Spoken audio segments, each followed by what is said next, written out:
and he's going to house it. It's amazing. Absolutely amazing.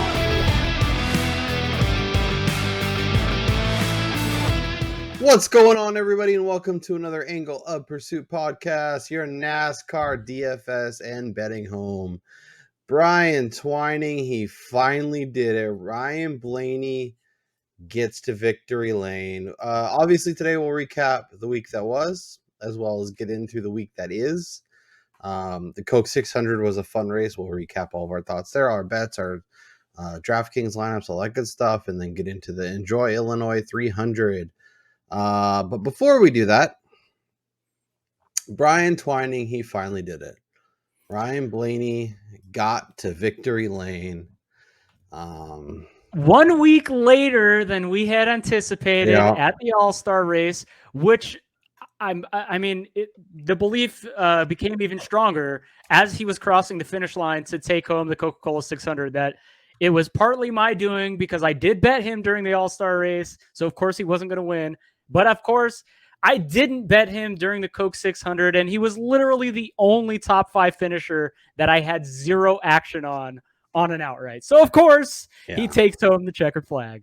And he was awesome. Like he was the dominant ride all day long. He was definitely a worthy winner. So he definitely earned it. And honestly, I'm looking at the schedule for NASCAR. This might, like, the floodgates might be open, and we might be talking like the way Christopher Bell kind of ended the year. I could see Blaney stacking a few wins. Like, obviously, he did well at Nashville during the All-Star race. So we're back. So we're at Nashville. We got Atlanta coming up. We got, I don't know about Sonoma, but maybe the street race, maybe New Hampshire. Like, there's opportunities for him to pile up a couple wins, which is crazy. And remember, we still get Daytona, Talladega, and Atlanta again, all super speedways that Ryan Blaney is one of the best at. Yep. So very excited for him. Very excited to see him get victory lane. And I guess my only thing is, like, Byron's right there. He's so close. And obviously we had those outrights, but Willie B is dating Ryan Blaney's sister. So who's the real winner here? Yeah. And it's interesting because as long as he went without winning a race, quite honestly, Ryan Blaney was still probably considered one of the top 5 to 7 guys in the sport. Just when you look at his overall metrics, average finish, amount of top 10s, amount of top 5s. I mean, shit, last year he finished as like a top 8 driver in the points, but because he didn't win a race, he needed like some weird crap to happen at the end to get into the playoffs. I mean, this year, even without winning a race, he was still, I believe, top 5 in the standings. Like, he is just Mr. Consistent. It's almost as if, as Kevin Harvick is leaving the sport, I feel like Ryan Blaney is like taking over that part of the mantle where you know what you're getting out of him every single week. He's going to have a top 10 car, even if he runs into problems, which, like we saw earlier in the year at Las Vegas, he recovered and ran just outside the top 10. And then at a couple other races this year where you could tell they were having some issues, always having issues in pit road, which, by the way, when the F did the number 12 car get a pit crew that was worthy of their driver? Like, I don't know. When did that happen? If I had known that, I would have right? I would have been on board for sure. Yeah, but no, like, I mean, it's no surprise that Blaney, finally found victory lane. Maybe he got a little bit of that asshole in him after all of the stuff that's been happening the last few races in the sport. But yeah, no, I'm stoked. I really think, like you said, this is going to open the floodgates. The one thing I do worry about is that we become victims of like recency and, we start just hammering and betting more Blaney without actually making sure that it wasn't just a flash in the pan win with the Penske garage in particular, because Cindric has looked like crap. And even Logano, he was not running the greatest this last weekend in Charlotte. Yeah, I was on the wrong Penske car this week. It's really frustrating. I even had my Blaney over Logano, baby. Logano being the one if Blaney's not good, and 90%. We talked about that, and that's been the story of their season out of that garage. Is only one of the 3 drivers has ever unloaded good at any single weekend. Yeah. So that was a little frustrating, but it was good to see him to get to victory lane. Obviously, we had a lot of drivers that we were really excited about fighting for it. We had Reddick outrights. We had Byron outrights. And of course, Blaney ends up taking it home. But Yeah, It was a fun race, but like it really is a long ass race. Like it obviously the rain out pushed to Monday, and then there yeah. was a little bit of a delay while we're on the track. Um, but yeah, it was a tester. Did you enjoy the race from start to finish? Yeah. Yeah, I mean, I think it was interesting too because you went into the race kind of expecting like it was going to be a long drawn out, you were watching Lord of the Rings essentially at this point, Mhm. so you kind of Haven't knew got to what to expect. Mordor yet. Yeah, like you kind of knew what to expect early on, but I mean, I think making it even more exciting was the fact that the majority of the guys that we were on all Mhm. fired off extremely well. Outside of maybe Kyle Larson, who definitely struggled a lot more than what I had anticipated, and then Yeah. like Chase Elliott, he didn't have much. He was maybe going to threaten a top five if things kind of went his way, and you We'll have know to talk about that too. I was just gonna say we'll get to that in a second, but I think really, especially a race like that, if you're gonna be in the betting market, if you're like a novice fan or you were just kind of tuning in to watch it, I think it's boring in the beginning. But when you're betting on it or playing DFS and the guys that you're on for that week look great to begin with, you're kind of, the Yeah, I excitement mean, level increases, yeah, although I did text you, I'm like, I don't like how early Tyler Reddick is dominating this race. right? Because it And dude, feels like the like, f guys those guys that dominate stage 1 and stage 2 make yeah. less tweaks and don't get the car ready, and then by stage 3, it's just not quite where it needs to be. Well, and then, I found that to be it was annoying for me anyways. When Reddick took the lead and he was running out front for that, whatever it was at 28 laps, he had built out like a 2.5 second, gap between him and first and second. And then the caution came out. I was like, son of a bitch. Like, if we would have gotten a really long green flag run there, I really think with the way that his car was going, because honestly, at that point of the race, he was the best during the long runs. Yeah, He probably could have stretched that out to 4 to 5 seconds. And then he yeah, he runs away with that stage. And then, maybe by maintaining that track position, he's able to avoid having to run it as hard as he did in stage 3 and stage 4 when he was trying to chase down Blaney, because he got yeah, to him a couple times. But yeah, each time he tried to dive down, low, Blaney's car just was tad bit faster than what the yep. 45 brought out there. Yeah, and there was a couple points where he was just, like, sinking through the field, like, towards the end of stage 2, I think. Yeah. All of a sudden, he's floating into, like, top 10 range instead of, like, being in front. It was just interesting. We got to give a shout out to Bubba Wallace yet again. 4 straight top fives. This dude outside of Talladega, where he had an accident, has been absolutely incredible. 12th at Bristol, 9th at Martinsville, 4th, 5th, 2nd, and 4th over the last 4. He's just he's been great. He's been fast. This was a long race. He was able to keep his between the ear stuff where it needed Yep. to be. The car is rounding into form, and I don't know, like, honestly, like, his, we'll look at prices here in a little bit, but like I think there's opportunity. It's just a matter of figuring out how to attack it. Yeah, no, and something I was thinking about before jumping on here, and I've kind of been thinking about it the last couple days. Like, I want to make shirts of when he came out. I believe it was during the All Star race, and he came out doing the crying thing. Like, since he's started to lean into the heel turn, to reference wrestling, it's his personality and his mentality seems to have changed to where he's basically telling everybody, "F you, I don't give a crap Yeah. about what you're saying. Like, I'm just going to go out there and drive." And it's really shown on the track. And the talent is meeting the driver, I guess you would kind of say. Like, the personality and the talent have kind of finally meshed Yep. to where he's able to harness all that stuff and put it on track. Right. Yeah, so let's dive into the Coke 600 DraftKings lineups, our bets, where we're at, all that good stuff. If you are enjoying the show, make sure you hit the subscribe button, make sure you hit the bell notification so you know when our new episodes come out. And then, as you can see at the top, that's where our Instagram and our Twitter are at.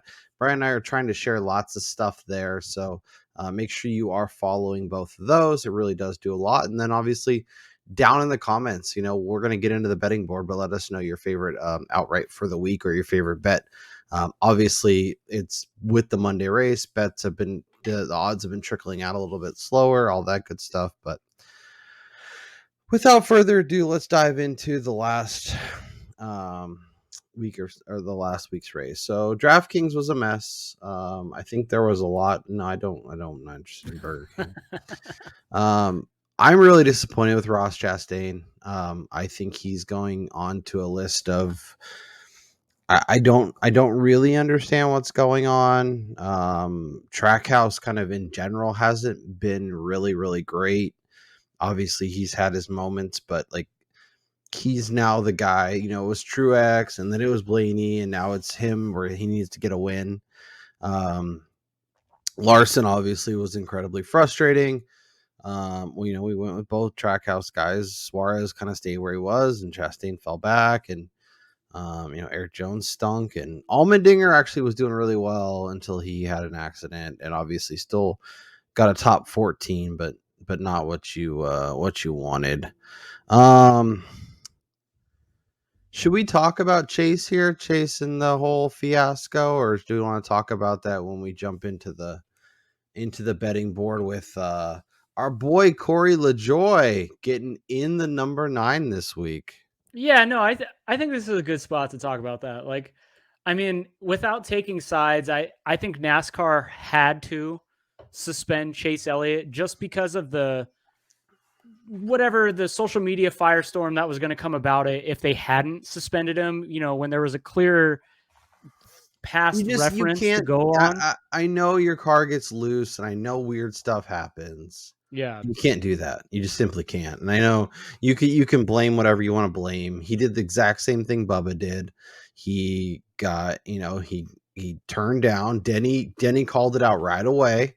Yeah. And Denny's got his whole bag of tricks and stuff too. But interesting to see him. He's usually on one end or the other with a few major incidents, and obviously Chase is the most popular driver, so it would have been really easy for them to rationalize. Now we don't need to do that, but you do. If you turn down into somebody, whether you're Noah Gragson or Bubba Wallace or Kyle Larson or Chase Elliott, you're done for a week. The precedent has been set. Don't do it. So.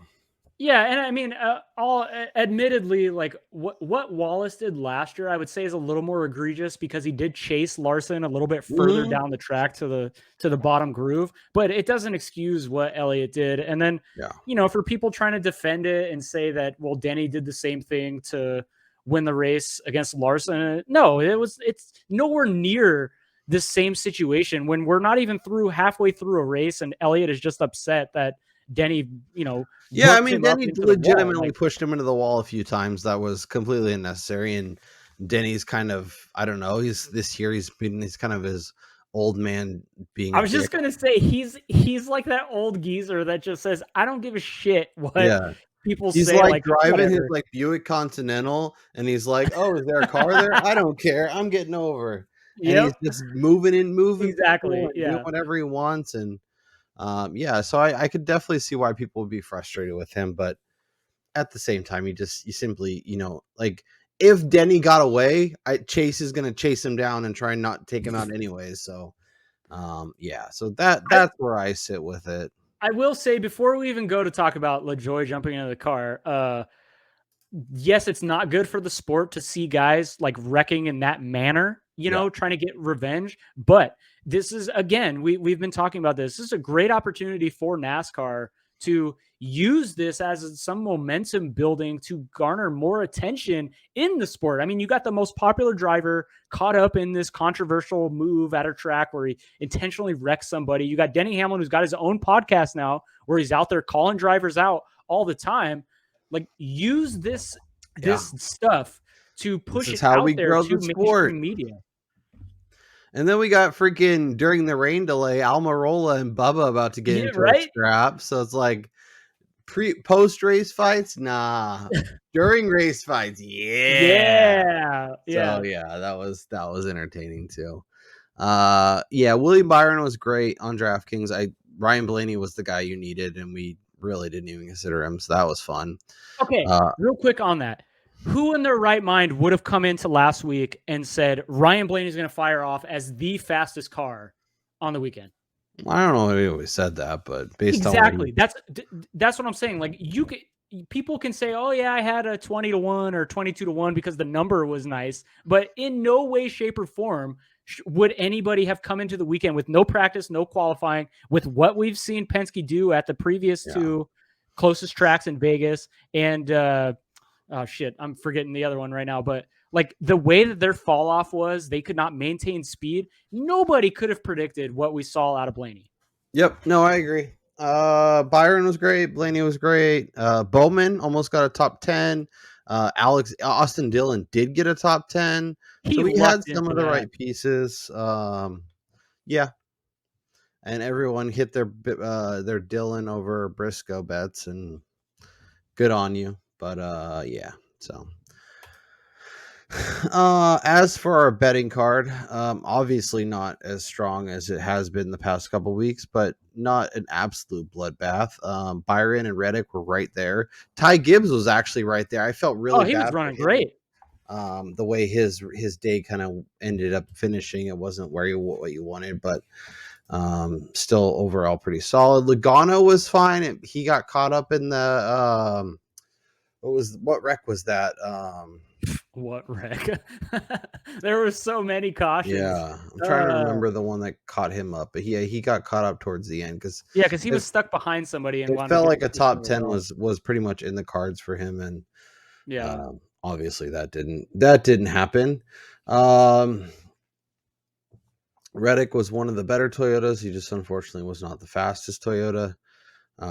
Thanks Bubba Wallace passing him for like 95% of the race. It was very frustrating when you have a Reddick over Bubba, you have Reddick to top Toyota, all that stuff. Yeah. Christopher Buescher had another nice race. Shout outs to RFK. They're just putting it together. The Byron top 5 obviously came through. Buescher over Stenhouse should have cashed. I'm still mad about that. The Chase, whatever. The Harvick finished 11th, by the way, which is miraculous considering he was also caught up in one of the wrecks. Yeah. And then Ty Gibbs. So I feel like I had a lot going in the right way and it just not able to put it together. You were very similar. Obviously, Reddick, Bubba, we're both right in the conversation, and actually, Reddick obviously led at points. Larson, top 5 should have cashed if he stays on the track. I think. Reddick top 5. That was a nice call. I wish I had gone with that. Christopher Bell was running great until he got caught up in the accident. I was about ready to be like, damn, dude, that was a beautiful call. So and that's the reality of NASCAR betting. Unlike betting on football or any of those kinds of sports, you don't have just some rando thing of they're going to substitute Patrick Mahomes out during the game, when he's there and they're winning by 20 to cover the spread all the time. That you don't get that as often, whereas like NASCAR, you never know. Yep, but at least we had all of our drivers were in the conversation. Many had the lead at one point. Like we were getting on the right horses, just the wrong one crossed the line first. Yeah, and again, my favorite bet of the week. I mean, I went a little bit heavier on my offshore personal account, but Reddick top 10 minus 105. That number was ridiculous. I'm mad at myself because I didn't join you on that. Like I had Reddick to outright. I loved him. I bet him twice to outright, and I didn't put any placings in. It's so dumb. It's just so dumb. So I'm really disappointed. But as you can see, so we're updating our betting. So this is from the Goodyear all the way through now. I'm going to update it eventually to include basically post All-Star. But we're going from Goodyear 400, All-Star, and Coke 600. The last 3 races, I'm up 21 units. Brian's up 14 units. So obviously a hot streak. I am up 6 units, almost 7 units on the season. Brian is down, but man, he's digging himself out of that hole real fast. So, and I think I've only hit 2 outrights on the year. So, that's where I'm really getting bit. You're basically the Ryan Blaney of this podcast. So. Yeah. So let's jump into it and let's look at the odds as they sit. Like I said, a lot of them kind of just started trickling out. So we'll get as much as we can get. Kyle Larson is your favorite. 4.5, 5-1 is the best numbers. William Byron at 6.5, 7. 8-1 when we get to Truex as we get to double digits. But let's talk about the two guys at the top of the board, because for me, that's where it starts and ends. We're talking about a shorter track, a flatter track. It's more of the intermediate packaging for the cars, but there's a lot to kind of consider here. No matter which way you slice it, the two best drivers all season have been the two Hendrick guys. Larson obviously is short and priced accordingly. William Byron's right behind him, and he's priced. I know it feels aggressive, but also like it could Exactly. be, it should be shorter. Yeah, and we talked about this last week, and I want to remind people again, like Kyle and I do not discuss our picks before we jump on here. And I actually haven't even started looking at the odds until a couple hours ago. But to me, I still don't understand how William Byron is not opening at the same number as Kyle Larson is with what we've seen him be able to do at every single type of track so far this year. Yes, Kyle Larson is, when he fires off really well and he stays clean, he's head over heels the best guy in the sport. But he's had more problems than, Jay-Z's I got 99 problems, but, blah, blah, blah, ain't one. But Byron opening at 7, you see his numbers already getting bet down to 6.5. If he qualifies anywhere inside the first couple of rows, this number is getting closer to Larson. And then during the race, with how fast he's running and with how good their pit crews are, his number is only getting shorter unless he has a wreck, which you cannot predict. So, I mean, you have to fire off on both of these guys basically every single week, whether it's for a small unit play or a big unit play, and then pivot off of them as you get closer to the race with longer shot guys or with live bets. But, we're almost to a point with when these guys fire off well, they're so dominant, you have to have action on them on an outright. Check out the big brain on Brad. I'm 100% with you. Byron's on the card at 7-1. It's already bet. Yeah. Larson's on the card at 5-1. Thanks, BetRivers. Beyond there, let's look at some of the other options, because we talked a little bit about it, and I think there's a lot of compelling targets this week. Yes. Starting with Martin Truex, you can get it 10-1.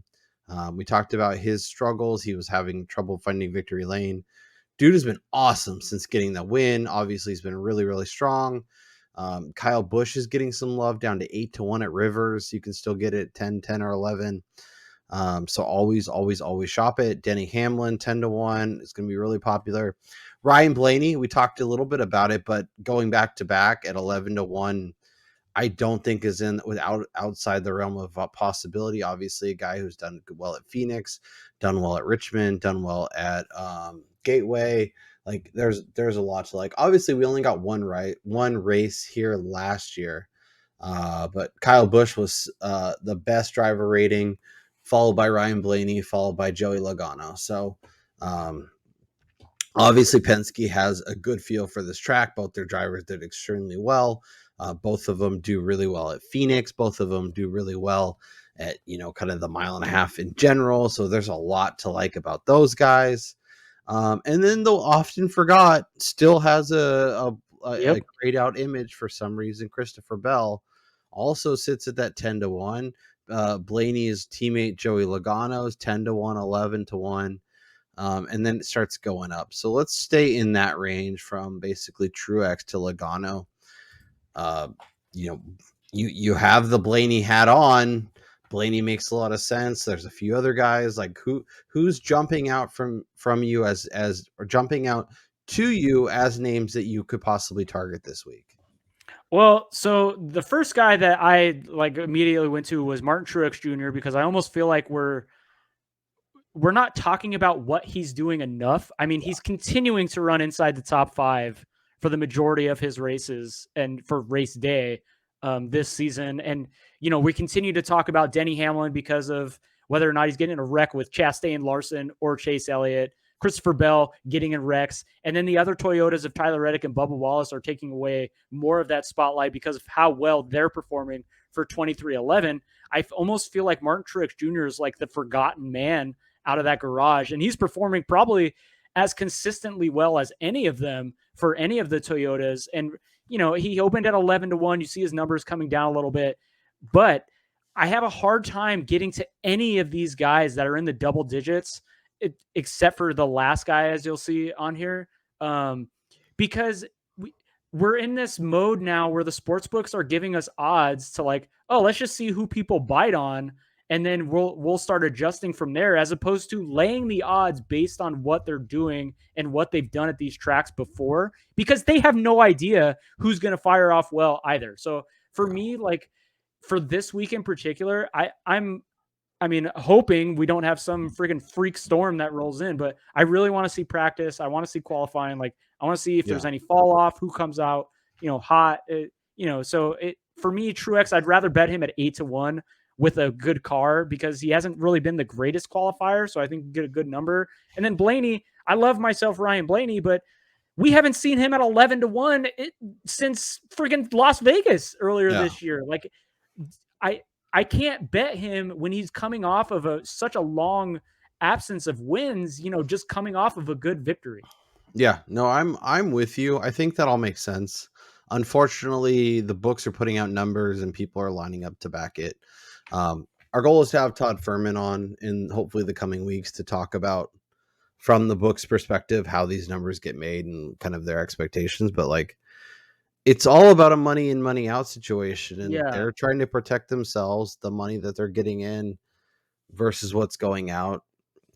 People are making good, smart bets. They're getting the money they want at these prices. It's really hard for them to, rationalize giving us better numbers. So unfortunately, we have to do what we have to do. And obviously, when Kyle Larson is 4-1 and William Byron is 6-1, you're getting to 10 and 11. You start feeling a little bit better. So, but that's like that's the books like pulling the wool over your eyes, basically saying like, oh, like look at the value you can get on all of these. What are we gonna do? Not bet it, or we'll play the smart game. We bet Hendrick guys and we get the fuck out of here. Basically.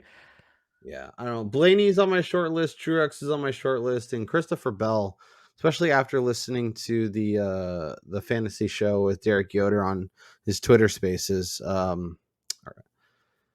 It's starting to kick around a little bit more that maybe he makes some sense. So, well, we've talked about Bell, like he much like Kyle Larson, when he's able to stay clean, his car is great.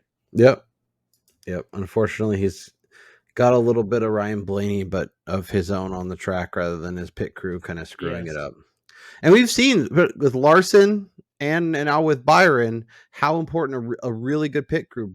Byron's pit crew has been unbelievable. So fast, so consistent, always getting good pit stalls. That's another reason why he's so compelling at even 6-1. I like him so much. So and again, like if we get qualifying, who's been like the best qualifier this season? It's been Byron. Byron is tops of the list in my opinion. So beyond there, we'll start getting above 10-1. So we have Kevin Harvick as long as 14, Chastain at 14, Tyler Reddick at 15 at Caesars. Thank you, Caesars. As I add him to the card, this dude is figuring out his car. He is doing really, really good over the past few races. I do wonder. We were kind of looking at where's Gateway last year. Kyle Busch had a really good run, and obviously, he's now in Tyler Reddick's old ride, and now Reddick switching teams, and then so it's been interesting, and then we'll obviously talk about one other driver here in a little bit in that kind of game of musical chairs, but Tyler Reddick is becoming a lot more comfortable in that 45. obviously had the incredible paint scheme last week.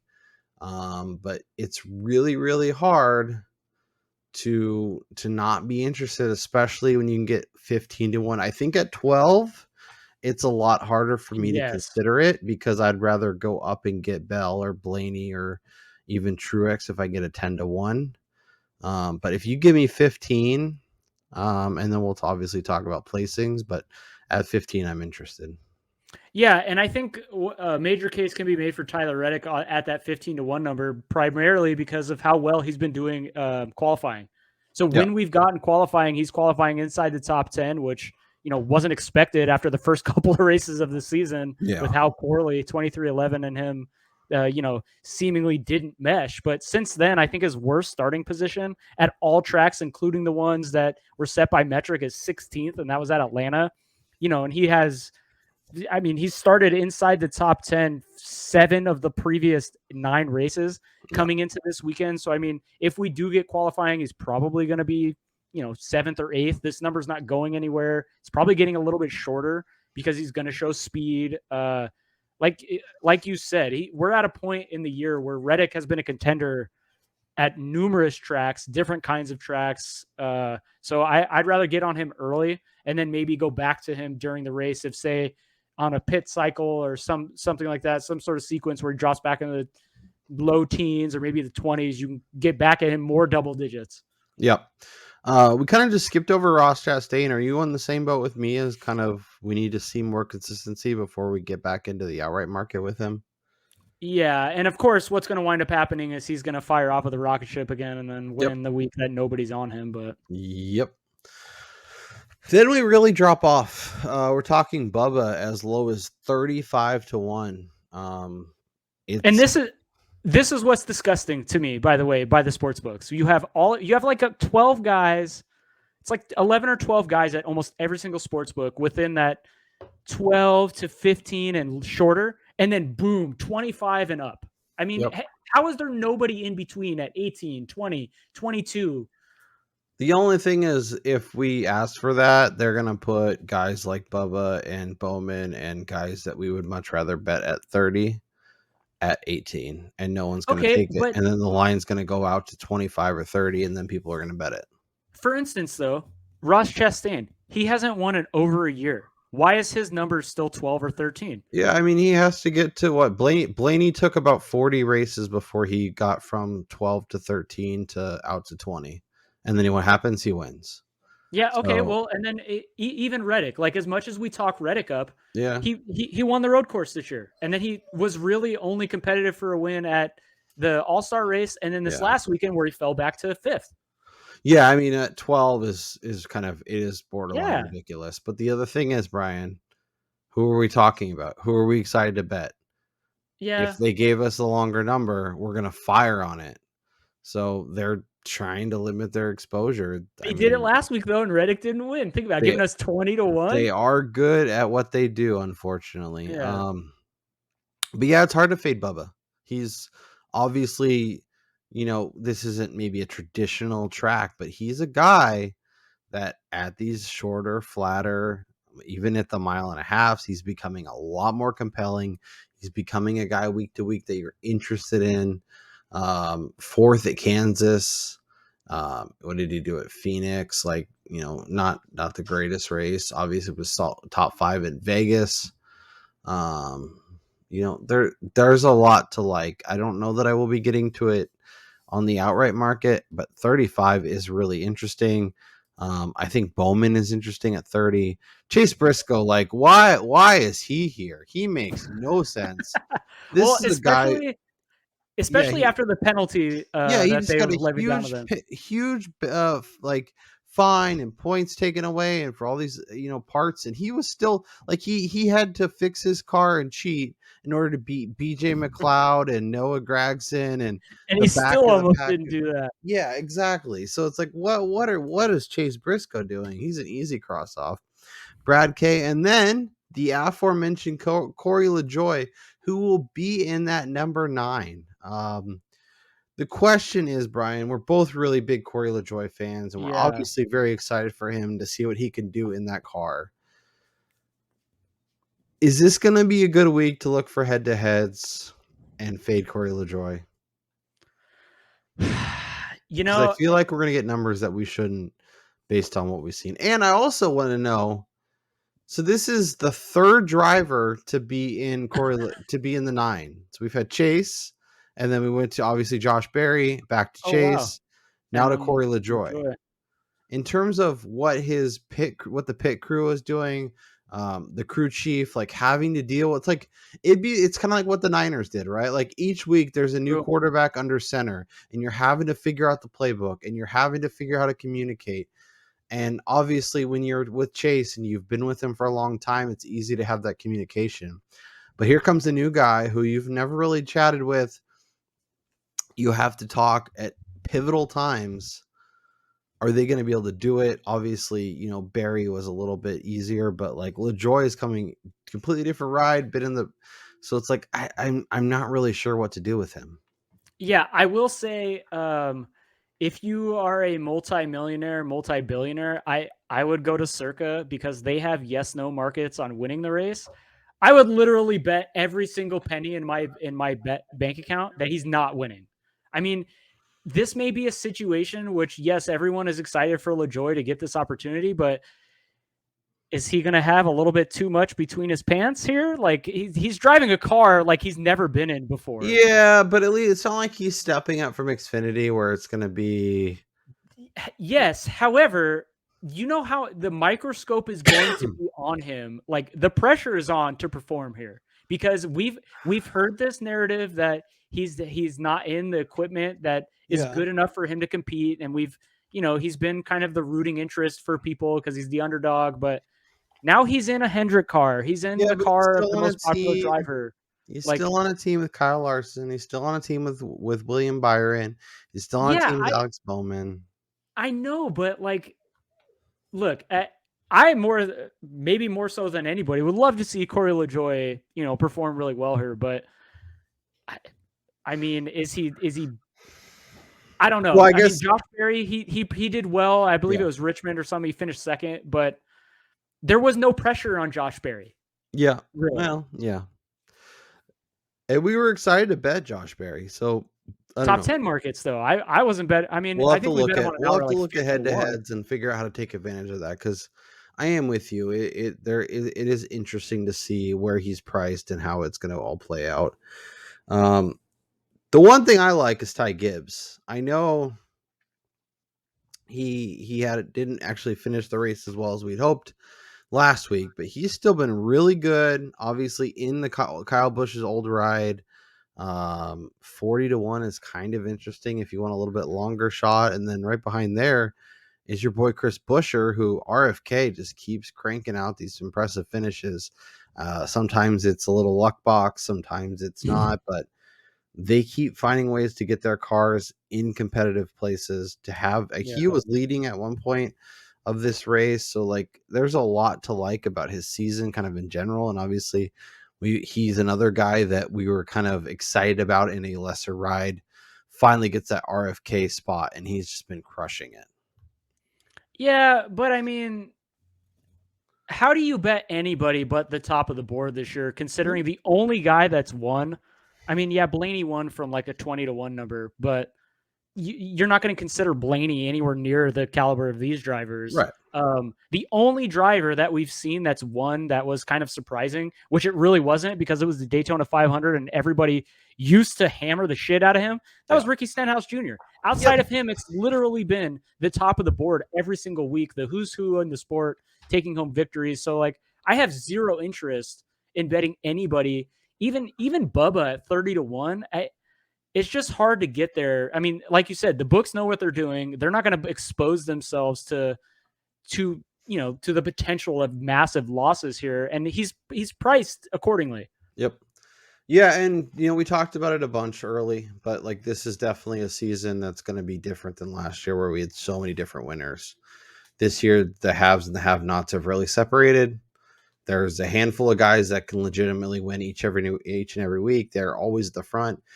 If you like lower level guys, if you like the mid-pack drivers and you want to get exposure to them, head-to-heads, top 10s, top manufacturers, that can be an interesting way to get a piece of it. Because it's for me, there's like 6 names that I'm considering.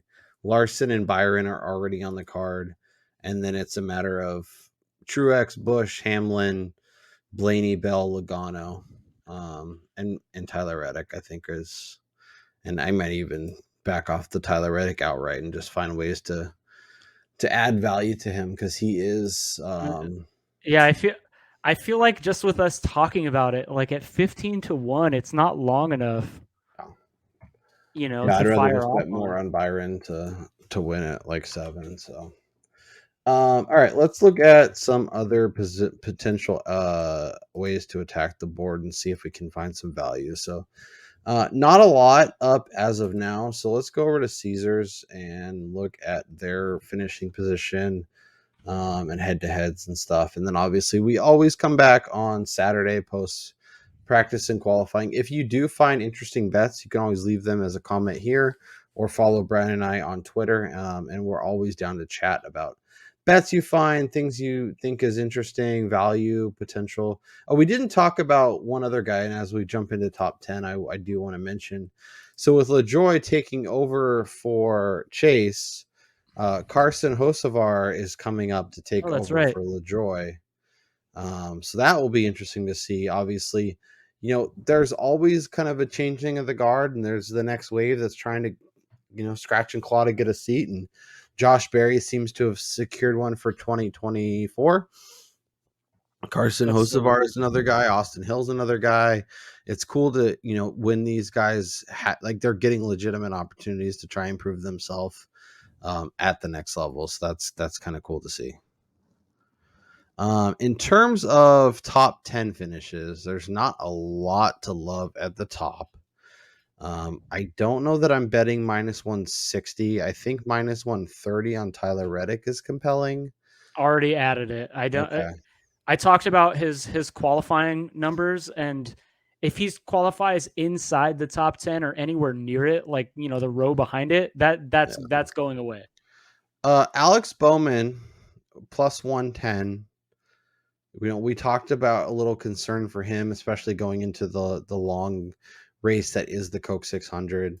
He's plus 110 to top 10. It's kind of interesting, obviously, in a great ride. It looked really good, so I could find myself grabbing a piece of that. Brad K is also interesting. Ty Gibbs at plus 130. Any of these numbers jumping out to you? I mean, we never got plus 120 on Josh Berry to top 10. I know Corey LaJoy has been in the Cup Series for a long time, but plus 120, like, come on. You're saying it should be longer? Yeah. Yeah, you're probably right. Like, think about it. Ty Gibbs, yes, he's a rookie and he's probably driving better equipment, but he's been really good. Like, really good. And his number is longer than Corey LaJoy to top 10. And we're basing this off of a garage where Corey LaJoy is jumping into the 9 at Hendrick, which we talked about this last week. And I proposed this question. Is that car now the last on the totem pole in that garage in terms of like what we're doing, because Chase was out so long? Like, it's almost, well, and they even mentioned it on the NASCAR betting show with Derek Yoder. Like, that car hasn't been good really all year. Like, it's been average with Chase Elliott behind the wheel, and then obviously Josh Berry was fine, but one big race. But yeah, the ride itself hasn't been great. Obviously, Larson and Byron are getting a lot of the love now. Bowman's back, so there's I mean, it's clearly at least third, if not fourth, in the totem. Yeah, and so, remember what NASCAR told us last year at the introduction of this next gen car is supposed to even out the playing field, which clearly isn't the case. But I think that has more to do with teams that have more money to set these things up. But still, like, in no world would I rather bet Corey LaJoy to top 10 even in that 9 car than Ty Gibbs right now. Yeah. No, I think that makes sense. Sorry, I'm just doing a little digging. Man, It's interesting. The one thing I kind of like though is Toyota at plus 230 to win the race. Yeah, I mean, you're getting a legit 3 guys at the top of the JGR board: Denny, Truex, Bell, and then probably Reddick, I would say. So you're getting a group of 4 versus, I mean, Busch, Byron, I think it's and really the 2 Larson. Hendrick guys. You got to beat the Hendrick guys, but plus 230 to do it, I think is worth a look. So I'm going to add that to the card. Because we can look at like top Toyota. So like it has Truex, it has Hamlin, it has Bell, it has Reddick, it has Bubba, and it has Ty Gibbs. All 5 of those guys could win. Obviously, there's only 5 names, but they're all 5 pretty legit contenders. And like, you know, or with like Ford, like obviously Blaney could win or Logano, but I feel like the names Toyota has are a lot stronger, and you're getting better odds for Toyota than Ford. So Yeah. Well, I think we're still honestly, I feel like we're still overvaluing past results of Kevin Harvick at this point. yeah. Yeah. I mean, he's great, but in no way, shape, or form is he better than, I mean, at least the top 3 guys in the JGR garage, and then probably at this point not as good as either 2311 car. Yeah. No, I think that's completely fair. Fastest qualifier, since we're actually gonna probably get it, Byron at plus 550, I think is fine. Yo, that's a good number on Christopher Bell. That's what I was gonna say. Christopher Bell at 10 to 1 is interesting. Tyler Reddick at 12 to 1 is interesting. I think that's and Bubba at, what is he? 30 to 1. Don't hate that. Ooh. Don't hate that. The other bet I wanted to look at, I'm gonna probably add at least 1 or 2 bets from here. Is the top 5 market, because so like Kyle Larson, some of these are kind of gross. Bell at plus 135, I think is interesting. You can give him a plus 195 at BetRivers. Oh baby, what can I get on Tyler Reddick is the question. So he's plus 225 at BetRivers, plus 190 at Caesars. Okay. BetRivers, thank you. I am going to take Tyler Reddick to top 5. Oh Lord! So BetRivers has Corey LaJoie's top 5 plus 250. He's shorter than Bubba, Alex Bowman, Brad Keselowski, Ty Gibbs, Suarez. Is he? That's ridiculous. Yeah. Bubba's minus 110 to top 10. Or we go to keep the top 5 streak going at plus 350. What can I get at BetRivers better? For top 10? Yeah, it's a top 5. Oh, top 5. Plus 425. Yep. Welcome to the card, Bubba Wallace. Keep the streak alive. 425. The hell of a number. All right, I'm gonna. All right, this is gross because I don't normally do this, but I'm really feeling a Marty party this week. So I'm gonna add Martin Truex Jr. top 5 BetRivers plus 180, and then I'll go. I'm not gonna add them on the outright market right now, but it's in a holding pattern for me to add it. I just want to see how he unloads come practice. Okay. So Eric Jones versus Ricky Stenhouse, Bubba versus Brad K, Logano versus Truex, Hocevar versus Gragson. Those numbers are weird, but okay. Christopher Bell minus 110 versus Kyle Busch, I think is interesting. Busch was really good here last year, and I apologize because my memory is already shit, and I'm only a couple years removed from 40. But somebody on the betting preview show tonight called out the fact that Kyle Busch and Eric Jones were actually the only two cars at last year's Gateway race that got better at each progressive stage during the race. Obviously he's in different equipment, but Yeah. I mean, Kyle Busch is Kyle Busch. He is in fact Kyle Busch. Ty Gibbs versus Daniel Suarez, -110 for Gibbs. I am going to add that. Adding it again. I added it last week apparently, and at some point. Let's see. Let me make this Caesars. Byron versus Bowman, Blaney versus Chastain. I mean, it might be a good week to buy low on Chastain, buy high or sell high on Blaney, but we'll have to see. Any other things we want to check out before we get out of here, as this shows are getting longer and longer. We appreciate everybody who's sticking around. Once again, if you are enjoying, make sure you are subscribed. Make sure you are following us on Twitter and Instagram, and always let us know your favorite bets. We're always looking for good numbers at good books, so let us know if you find good stuff that you really, really like. Brian, is there anything else you want to? Let's just go see if there's any matchups. I mean, just to stick with it, I'm taking Blaney over Logano at BetRivers, so do it. I'm gonna bet that any week it's offered. So interesting. So Chris Bell, where is he? Chris Bell is -110 at Caesars versus Kyle Busch. And then Kyle Busch is -105 at DraftKings and -110 at BetRivers. So if you have strong feelings either way, get to DraftKings to bet Kyle Busch and get to Caesars to bet Chris Bell, because the numbers. Good call out.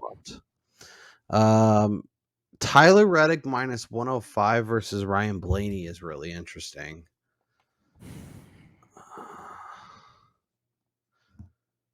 That one's rough. I do think that snagging Byron at plus money over Kyle Larson in what's been the 1A versus 1B battle, I think that's not a bad wager, even if you expect the juggernaut Kyle Larson to unload, because Byron has been literally the only guy that's been able to compete with him when he does fire off like that. Yeah, I guess my only thing to that is, if I think Byron is beating Larson, I think Byron's either winning the race or at least in the top 3. So I'd rather take. Well, we have outrights on him, don't we? We sure do. We sure do. So, yeah.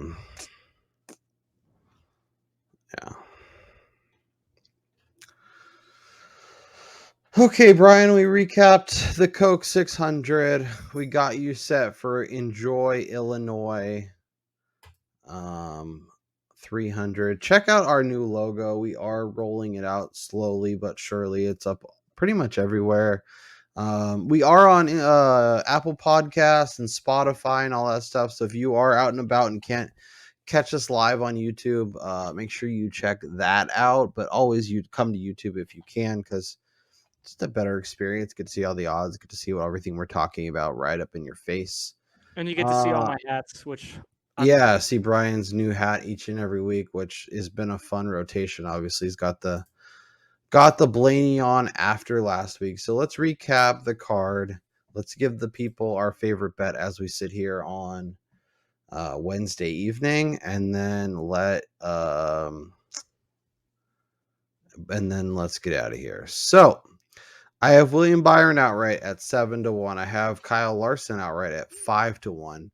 I'm probably going to add a third. I just don't know, and it'll probably come post practice and qualifying. Like I said, Truex is on the short list. Chris Bell's on the short list. Blaney is on the short list. Tyler Reddick is on the short list. So we'll see. Kind of hoping Reddick's numbers move a little bit more, but we'll see. Ty Gibbs top 10 plus 130. Toyota to win the race at plus 230. Reddick to top 5 at plus 225. Bubba to top 5 at plus 425. I'm going Gibbs over Suarez at -110 and Reddick over Blaney at -105. Brian has Byron and Reddick, like I do, at 7 and 15. Or no, he has Byron and Reddick. I have Byron and Larson. So Reddick. He's going with the 15-1. I like that number a lot. I almost added it, and I couldn't pull the trigger. He's got Truex on there as probably going to add, but we want to see a little bit. We'd rather add him at 8-1, knowing he's fast, than 10-1, knowing what we know now. Reddick at 10-1 or top 10 at -130. I feel like I need to add that given everything I have, but I have top 5 and I have some other exposures. So we'll see. Truex top 5 plus 180, and then Blaney over Logano for the fields at -114. Ryan Twining, what is your best bet, favorite bet, best odds as we sit here Wednesday evening? It's going to be the Reddick top 10 again. I just think that he's a good enough driver that even if he doesn't unload with great stuff, I think he'll be able to work his way up the field, hopefully avoid, some problems, and maybe even luckily crack the top 10 like we've seen some of the crappier guys do. But I'm going to keep it at the 2-unit play just because, we're getting a little risky with that. So yeah, I'm going to try to play it safe this week, but I mean, assuredly by the time we're recording our Saturday show, my card will be massive. Yep. My card is already a little bit larger than I anticipated, but it's okay. We're going to keep the vibes rolling. Debating my favorite bet, honestly, like I'm going to do the Toyota to win at plus 230. I feel pretty strong about Byron or Larson winning, but if it's not them, it's going to be a Toyota. And I feel like that number is going to feel really good. By the time we record on Saturday, just with the amount of legit options with Truex and Hamlin and Chris Bell and all those guys, that I'm going to be really, really happy to have that one in tow. I could be a little safer and go with a Gibbs or something, but we're here for fun, and we're here for good time, and see if we can't find ourselves a few winners. So that is Brian Twining. And just real quick, I will be in Vegas this weekend. So obviously on Saturday when we record, I'll have a little more insight into what the Vegas lines are, as I'll be heading to the sports books to lose all my money. Exactly. And then you go to BetMGM, bet Ryan Blaney and Joey Logano to not top 10 and win all the money. That is Brian Twining. I am Kyle Robert. Thank you to everybody who has made it this far. Make sure you are subscribed if you have. Also hit the like button, do all the things. We really appreciate it. Get us to 1,000 subs. We're up over 550. So really happy to be there. Appreciate everybody who's been along for the ride, and we'll talk to you next time.